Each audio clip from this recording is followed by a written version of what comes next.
이사야 22장 1에서 25절 말씀입니다. 22장. 환상의 골짜기에 관한 경고라.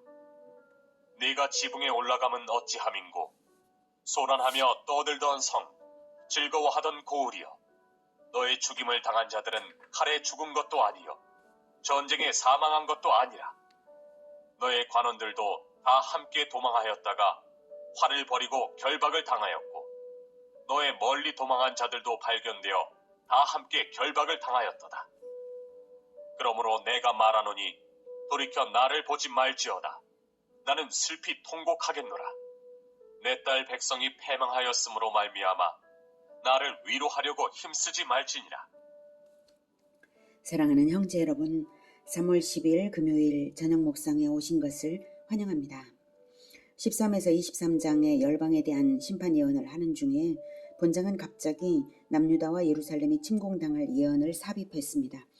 이미 1장에서 5장까지에서 남유다의 죄악상과 심판 경고를 주었는데도 여기서 다시 주시는 이유는 여러 열방에 대한 심판 예언 중에 유다 백성들이 자칫 오해하여서 여호와는 이스라엘의 하나님이시므로 이방인들에 대해서만 심판하시고 선민인 자신들은 무조건 구원해 줄 것으로 착각하고 있었기 때문에 이 같은 오해를 시정하기 위해서 다시 경고를 주어야 했습니다.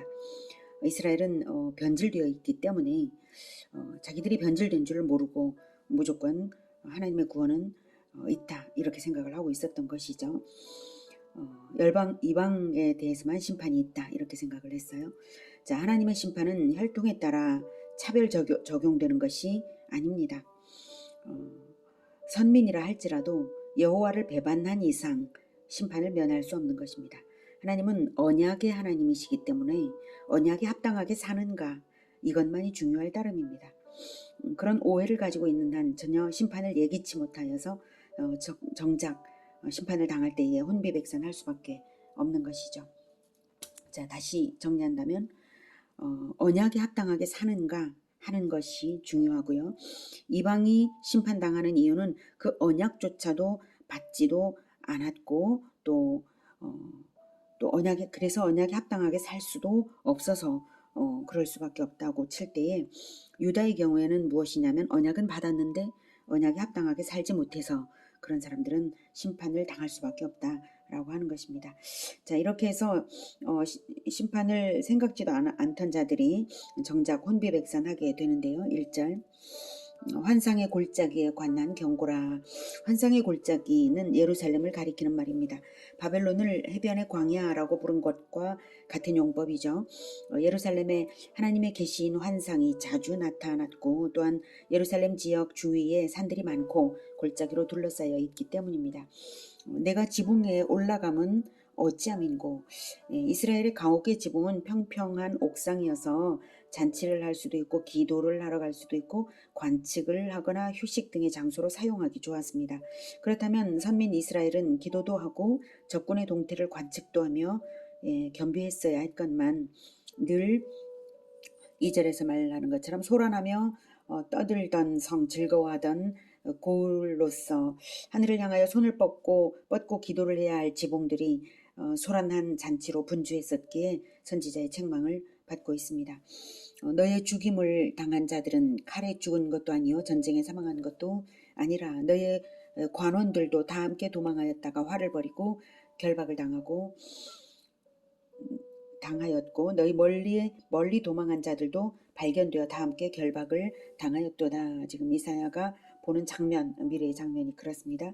예루살렘의 멸망이 이제 정말 한탄스러운 이유 중 하나는 대항도 못 해보고 도망치다가 기근에 죽거나 포로로 잡힐 것이기 때문입니다.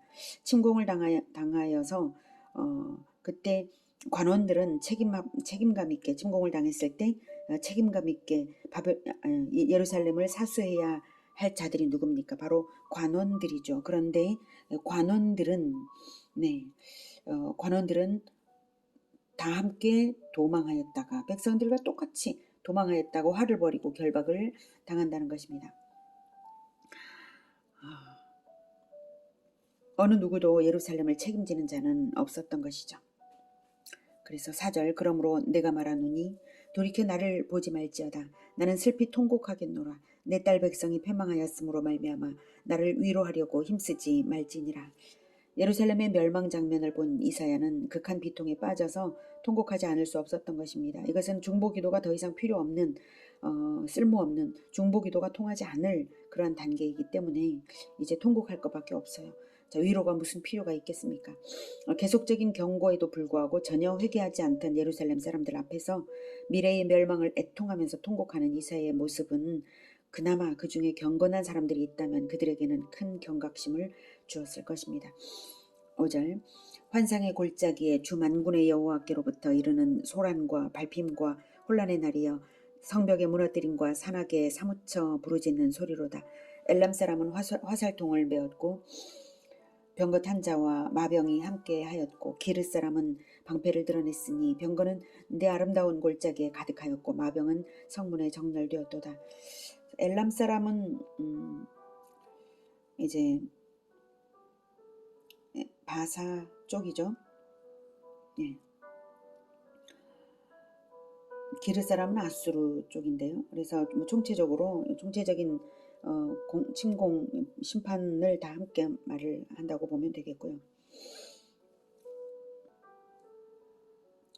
네, 이방 군대에게 포위당하여서 매우 혼란된 상태를 보여주고 있습니다. 이것이 주 만군의 여호와께로부터 나온 소란과 발핌과 혼란이라고 바로 심판 주 만군의 여호와께로부터 심판 당하는 것임을 밝히고 있습니다. 엘람은 그 하류 티그리스 쪽의 이제 나라인데요. 아수르의 사르곤 2세에 의해서 정복되어서 아수르에 편입된 나라였습니다. 나중에 이제 바사가 되죠. 엘라민들이 이제 활을 잘 쓰기로 유명했으므로 엘라민으로 구성된 사수부대를 아수르가 이끌고 온 것이죠. 대적의 병거가 골짜기에 가득하고 마병대가 성문 앞에 정렬되어 있는 모습이란 간이 녹는 일이었을 것입니다. 네, 그렇게 되리라는 것이고요. 8절. 8절부터 환상의 골짜기에 주 만군의 여호와께로부터 이르는 소란과 발핌과 혼란의 날이여 네, 성벽의 무너뜨림과 산악에 사무쳐 부르짖는 소리로다. 네, 5절부터 엘람 사람은 화살통에 메었고 네.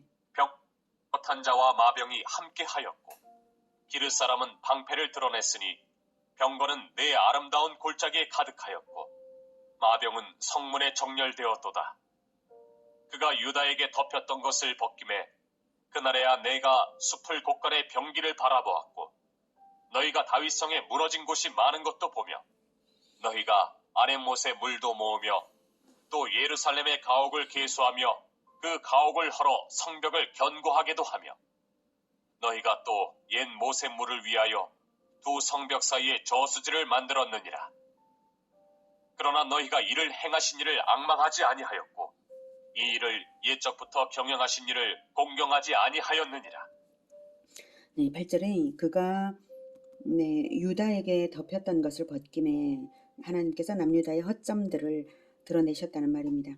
이로써 남유다 백성들은 그제야 자신들의 취약성을 깨닫게 되는데요. 그러나 그들은 하나님께 돌아와 회개하며 구하기보다는 먼저 그래야 되는데 그러기보다는 인위적인 방법들만을 분주히 모색하는 모습입니다. 예. 그래서 내가 숲을 곳간의 병기를 바라보았고 여기서 숲을 곳간이라는 말은 레바논 나무궁이라고 불리던 무기고에서 무기를 찾아보았다는 것입니다. 허겁지겁 무기를 찾는 거죠.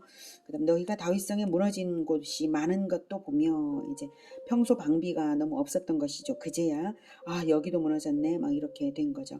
너희가 아랫못에 물도 모으며 아랫못이란 지하 수로를 통해서 물을 성 안으로 끌어들인 그런 물을 저장했던 저수지를 말합니다. 히스기야 때 이것을 이제 만들었다고 해요. 그 다음에 10절 또 예루살렘의 가옥을 개수하며 그 가옥을 헐어 성벽을 견고하게도 하며 포위당한 후에야 성을 보수하느라 성벽 주위의 가옥을 헐어서라도 했던 것이고요. 헐어서라도 성벽을 보수했던 것이고 위기에 닥쳐서야 허겁지겁 보수하는 그런 꼴이죠. 네, 향락에 빠져서 국방에 소홀했던 결과입니다. 11절 너희가 또 옛못의 물을 위하여 두 성벽 사이에 저수지를 만들었느니라.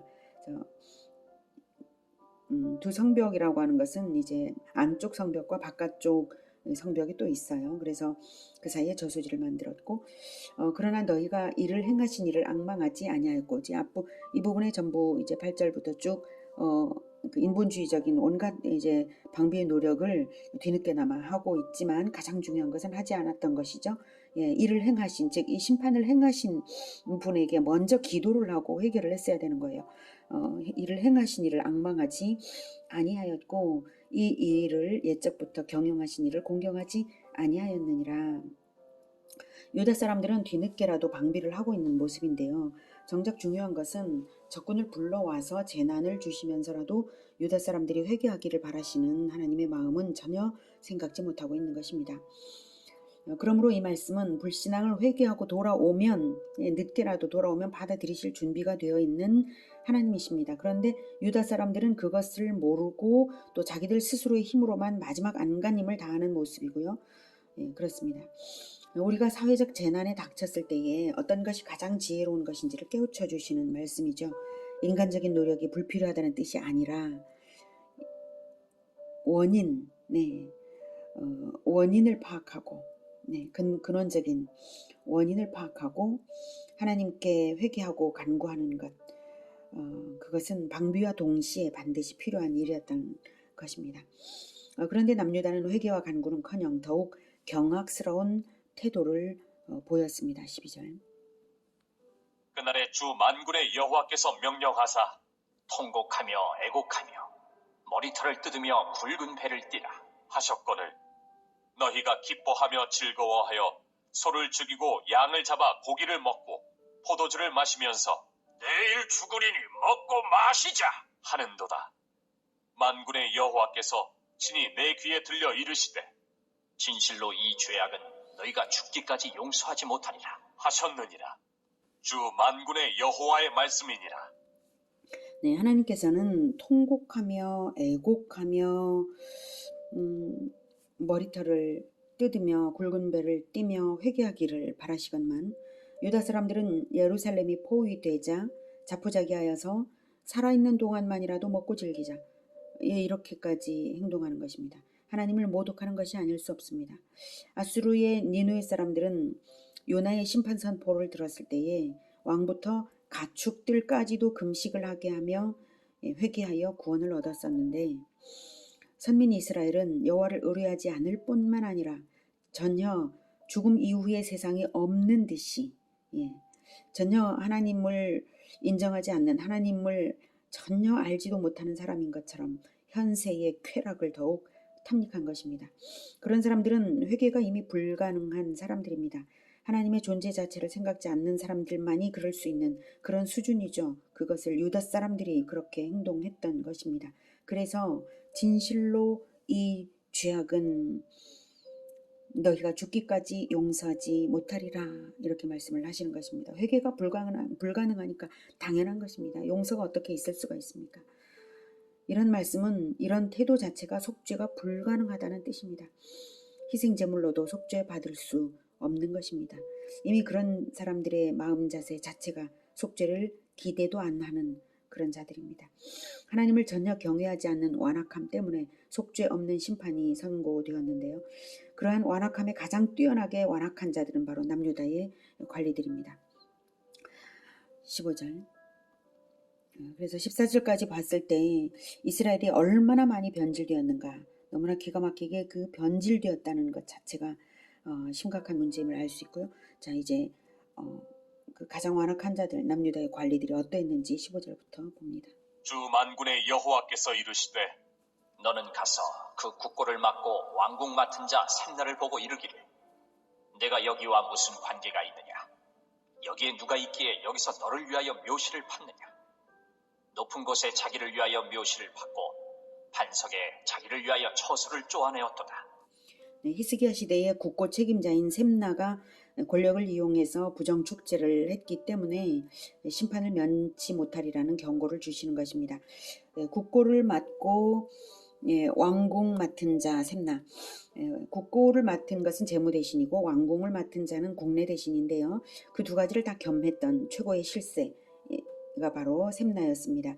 그런데 16절에 네가 여기와 무슨 관계가 있느냐, 관계, 너는 관계없는 자다. 즉 다른 번역은 너는 이곳에 무슨 상속권이 있느냐 이렇게 번역이 되어요. 그러니까 무슨 뜻이냐면 상속권이 없는 자는 이방인이라는 뜻이거든요. 셈나가 예루살렘과 아무 상관이 없는 이방인이다 이런 뜻이죠. 그런데 이방인인 셈나가 자신의 영광을 위하여 권력을 이용해서 자신의 묘시를 호화롭게 팠습니다. 그래서 여기에 누가 있기에 여기서 너를 위하여 묘시를 팠느냐. 이스라엘의 묘실은 1인의 죽음이 아니라 가족묘지이고요. 가족묘지에 들어가는 의미는 계보를 따라 영원한 나라에 들어갔다라는 의미입니다.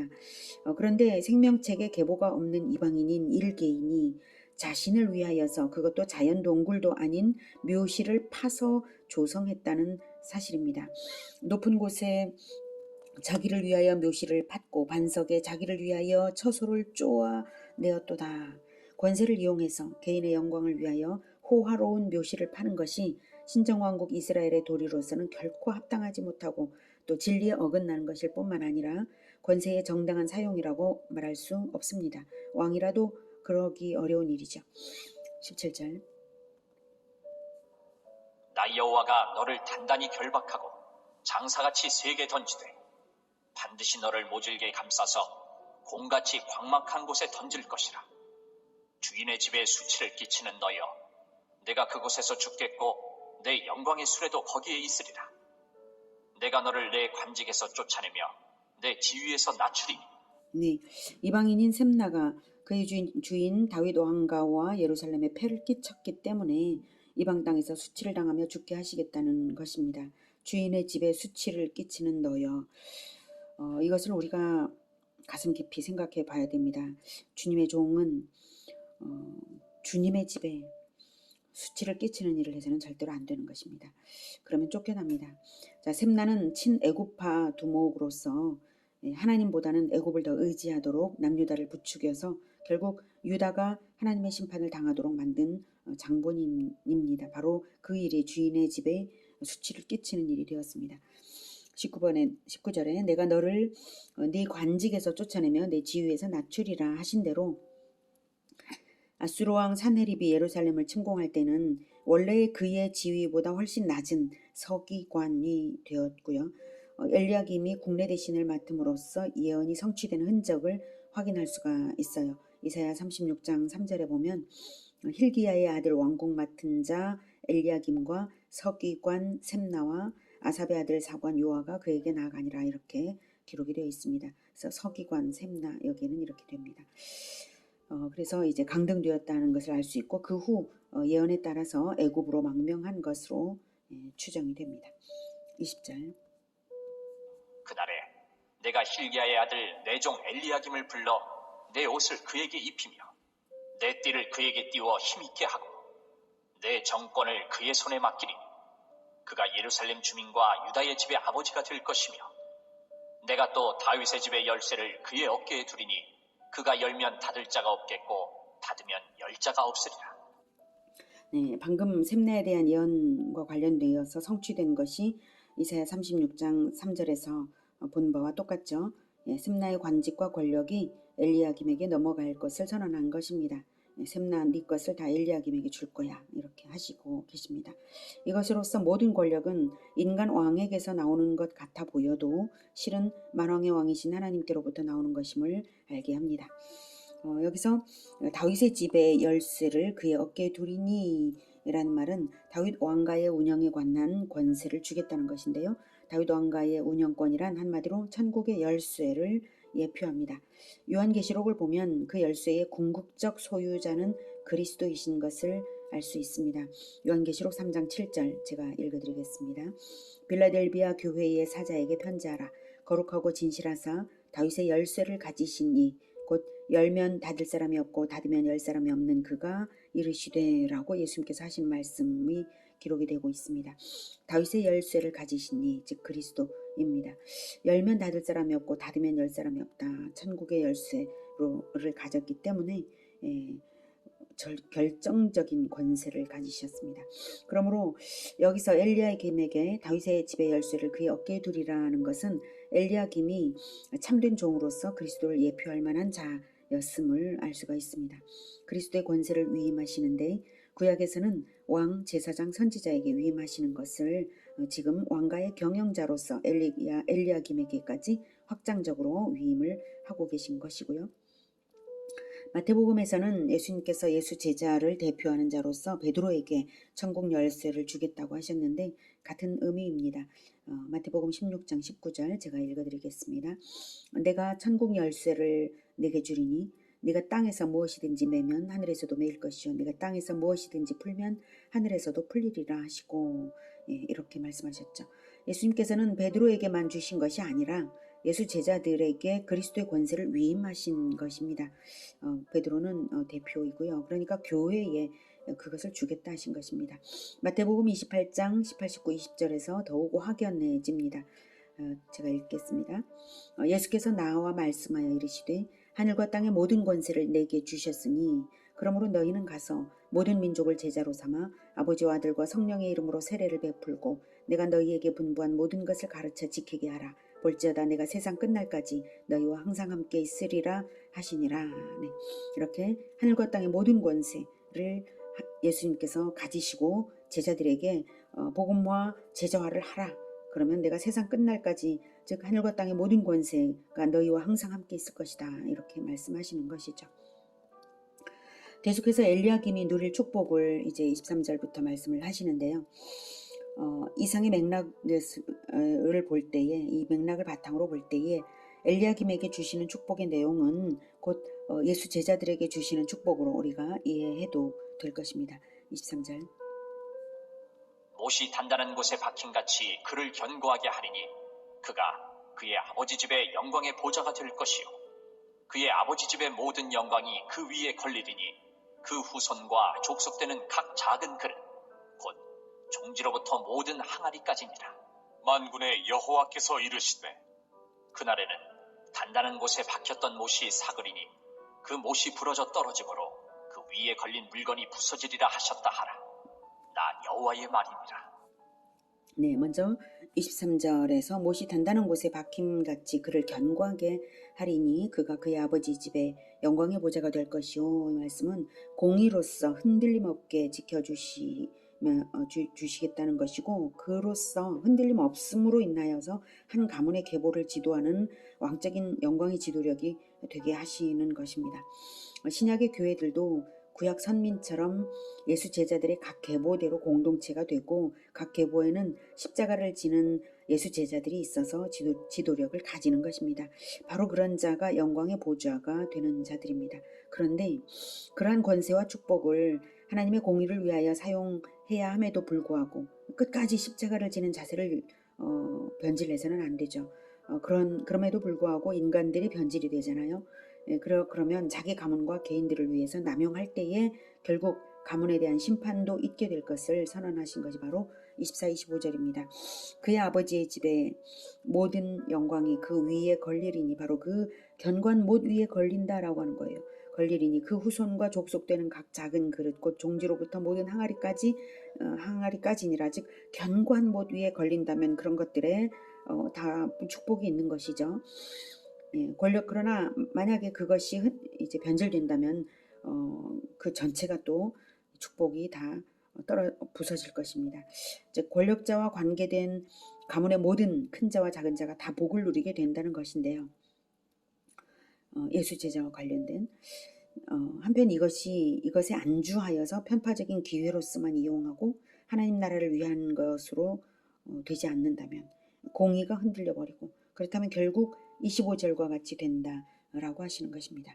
만군의 여호와께서 이르시되 그날에는 단단한 곳에 박혔던 못이 사그리니 그래서 이 못이 삭는 것처럼 변질이 된다면 어떻게 되느냐 그 못이 부러져 떨어지므로 그 위에 걸린 물건이 부서지리라 하셨다 하라. 나 여호와의 말이니라. 네. 예수님께서는 먼저 된 자가 나중되고 나중된 자가 먼저 될 자가 많다. 이런 말씀을 여러 번 하셨습니다. 사람은 변질되는 것입니다. 그래서 변질되지 않는 것, 예수 제자로서 나아갈 때에 초심을 잃지 않고 첫사랑을 잃지 않고 끝까지 변질되지 않고 끝까지 충성된 이것이 가장 중요한 것입니다. 자, 오늘은 유다와 예루살렘에 대한 심판 예언을 다시 주시는 데서 지도자의 태도의 중요성에 초점이 주어지는 것을 보았습니다. 결국 유다와 예루살렘의 멸망은 지도자들의 이기심과 안일과 하나님 없는 타락한 현세주의, 하나님을 의지하지 않는 인본주의, 그리고 끝까지 충성되지 못하고 변질되는 점에서 멸망을 피할 수 없다는 것을 알 수가 있습니다. 결국 한마디로 말하면 지도자가 변질됨으로 말미암아, 지도적인 왕가가 변질됨으로 말미암아, 그 왕가의 지도력이 변질됨으로 말미암아 결국 이 심판을 피할 수 없는 것입니다.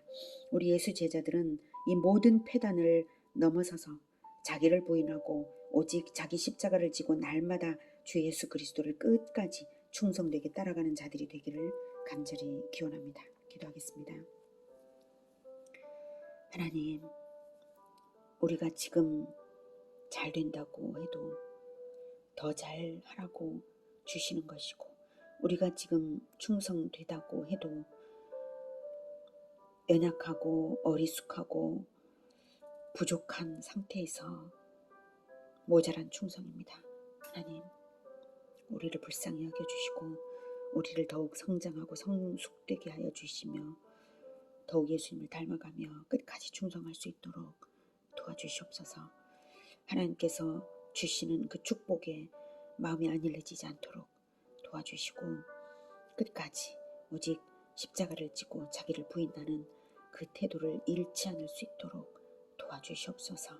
끝까지 오직 예수님의 길을 따르며 좁은 길 가는 우리 모두가 되게 도와주시옵소서. 예수님의 이름으로 기도드립니다. 아멘. 이어지는 시간은 개인 기도 시간입니다.